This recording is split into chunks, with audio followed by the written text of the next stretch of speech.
Bonsoir, Frédéric Bierry, je suis président du conseil départemental du Bas-Rhin. Et avant d'assumer cette fonction élective, j'ai été maire de Schirmeck pendant une vingtaine d'années. J'ai enseigné quelques années les sciences économiques et sociales. J'étais attaché parlementaire.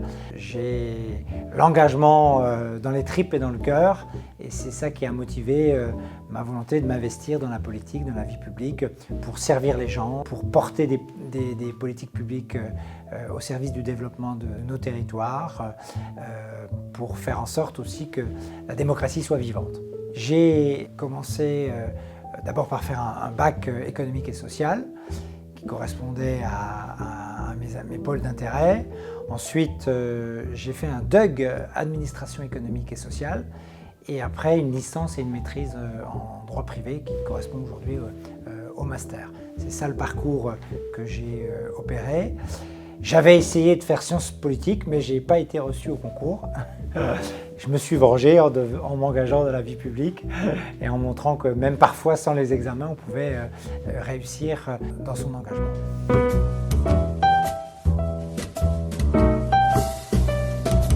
Alors quand on est maire, on a une capacité d'agir assez large sur beaucoup de sujets, puisqu'on a ce qu'on appelle la clause de compétence générale, qui nous permet d'agir sur tous les champs. La limite de l'action, c'est bien évidemment les moyens financiers, parce qu'on gère un budget de fonctionnement sur la vie courante, un budget aussi d'investissement, de projet. Quand on décide par exemple de faire une piscine ou une salle de sport ou une salle culturelle, c'est un choix qu'on partage avec l'ensemble du conseil municipal et on doit prévoir un budget qui le permet. Alors, pour pouvoir financer les projets de ce type-là, on essaye de chercher des subventions. On va chercher des subventions notamment au conseil départemental, à l'État qui peut accompagner aussi cette démarche de projet. Parfois même des fonds européens peuvent être accordés quand on décide par exemple aussi de faire des actions autour des valeurs européennes ou du transfrontalier. On peut être financé aussi par des fonds européens.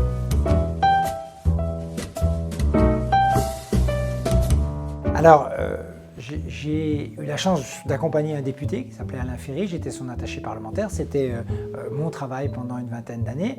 À ses côtés, j'ai appris comment fonctionnaient les politiques publiques et j'ai souhaité ensuite devenir conseiller général. Alors un conseiller général, c'est quoi aujourd'hui? Alors on appelait ça avant conseiller général, maintenant on appelle ça conseil départemental. C'est l'élu département. Nous, tous les cantons, donc c'est un périmètre de territoire, il y a 2 conseillers départementaux en binôme qui sont élus, forcément, obligatoirement un homme et une femme, et qui représentent le canton au sein du département.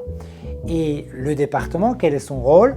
Le département va agir d'abord au titre des solidarités sociales, c'est-à-dire que dans toutes les fragilités, pour des personnes âgées qui ont besoin d'être accompagnées, qui se retrouvent en EHPAD par exemple, les personnes en situation de handicap, les personnes en insertion qui sont bénéficiaires du RSA, c'est aussi la protection de l'enfance. Vous savez que malheureusement il y a des enfants qui sont maltraités, donc qui se retrouvent ensuite accueillis dans des établissements ou dans des familles d'accueil. Eh bien, c'est le département qui gère cela. La protection maternelle et infantile, les vaccins des enfants en plus jeune âge, tout ce travail-là, c'est un travail qui est porté par le département et nous sommes en responsabilité, nous les élus départementaux, pour s'assurer que ces politiques sont bien menées et répondent bien aux attentes des habitants.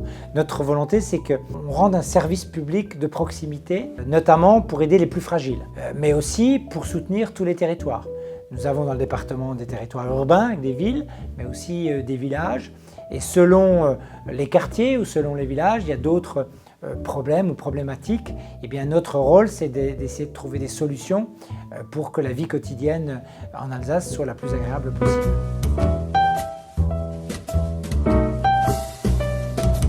Il se trouve que j'ai d'abord été élu par mes pairs, c'est-à-dire ce sont les conseillers départementaux qui ont été élus, chaque binôme dans son canton, qui vont décider qui va assumer parmi eux le rôle de président. Donc ils m'ont accordé une large majorité des collègues élus du département du Bas-Rhin m'ont apporté leur confiance et m'ont élu comme président du département. Ce qui a fait ma légitimité à être élu, c'est d'abord un engagement dans la vie politique depuis de nombreuses années, donc une certaine expérience que j'ai mis en partage, l'expérience d'abord de maire qui a été utile pour connaître la réalité de la vie quotidienne des gens et des politiques publiques, ensuite le fait que j'ai été attaché parlementaire et vice-président du département avant d'être président, en charge d'abord de la jeunesse. On s'occupait notamment de la jeunesse dans des collèges, on s'occupe aussi, le département c'est le vaisseau, peut-être que certains connaissent cet équipement destiné aux jeunes et autour des sciences, et bien c'est le département qui gère ça, donc j'ai porté cette politique autour de la jeunesse d'abord, ensuite j'ai porté les politiques sociales, et les politiques sociales représentent 60% du budget du département. Et donc le fait d'avoir cette connaissance des politiques, cette expérience, et puis peut-être aussi part de dynamisme ont fait que mes collègues m'ont fait confiance pour assumer ce poste de président.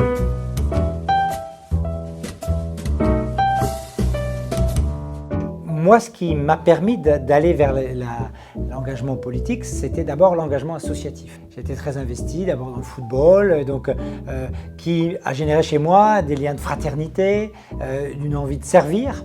Et je pense que je dois beaucoup au football. Je pense que je ne serais pas aujourd'hui président de département si je n'avais pas été dans un club, dans plusieurs clubs sportifs qui m'ont donné cette envie d'engagement collectif. Ensuite, je pense qu'il faut d'abord s'investir dans sa commune ou dans son quartier parce qu'on apprend ainsi les notions de l'intérêt général, de l'intérêt commun et on découvre la vie quotidienne. Moi, j'ai été ensuite en responsabilité je me suis occupé des missions locales. J'étais président des missions locales d'abord de Molsheim et ensuite d'Alsace. Donc Mission Locale, c'est une association qui s'occupe d'insertion des jeunes. Je me suis occupé aussi d'une association d'insertion des bénéficiaires du RMI à l'époque, ce qu'on appelle aujourd'hui le RSA, ça s'appelait avant le RMI. Donc j'ai appris d'abord sur le terrain. Je pense qu'il faut d'abord un engagement de terrain et puis au fur et à mesure on apprend. Et en apprenant, on s'enrichit et petit à petit on arrive à construire un engagement. Et d'abord j'ai été maire, ensuite conseiller général, vice-président du conseil général et maintenant président. C'est un parcours de travail. J'ai travaillé honnêtement, sérieusement, sincèrement pendant de nombreuses années et c'est ce travail, le lien aussi privilégié qu'on a avec les gens, il faut aimer les gens. Pour faire de la vie publique et la vie politique, il faut d'abord aimer les gens. Vous savez, c'est ça qui est important parce que c'est beaucoup de sacrifices quand on s'engage dans la vie politique. Je suis à peu près à 80 heures et la plupart des élus sont à 80-90 heures par semaine de travail. Alors, c'est passionnant, hein, ça donne un sens à la vie aussi, hein, l'engagement. Moi, ça a donné un profond sens à ma vie, mais c'est aussi beaucoup de sacrifices.